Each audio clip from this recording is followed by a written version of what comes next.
Assalamualaikum warahmatullahi wabarakatuh. Perkenalkan, nama saya Mitra Sarumaha, NIM 19230033. Baiklah, saya akan mempresentasikan tugas dari seminar akuntansi yang berjudul Mengukur Kerentanan Sektor Korporasi Cina dengan Klaim Kontingen.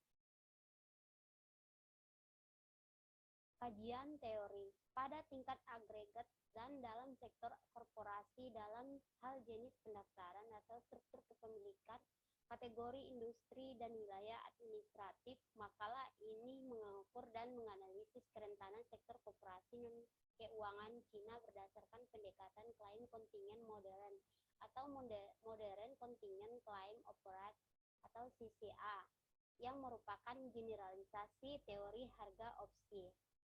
Klaim kontingensi adalah aset apapun yang imbalannya di masa depan bergantung pada satu atau lebih hasil tertentu dalam menilai aset lain.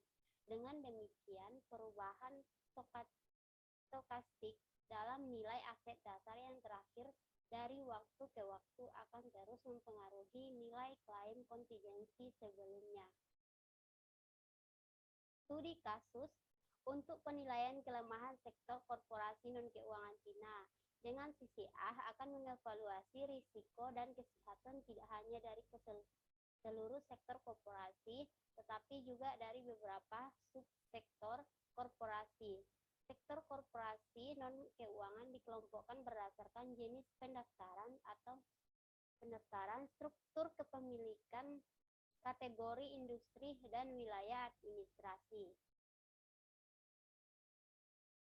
Sampel, sektor korporasi Cina terdiri dari perusahaan modal domestik, perusahaan model Hong Kong, Makau, dan Taiwan, dan perusahaan modal asing atau dipegang oleh investor asing.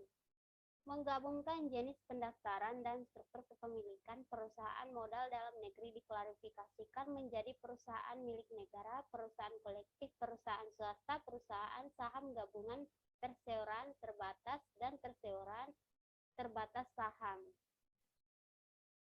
Teknik analisis data menggunakan analisis tradisional untuk menilai risiko kredit dan keberlanjutan utang sektor korporasi non-keuangan, terutama bergantung pada perhitungan rasio utang terhadap PDB atau pendapatan yang relevan.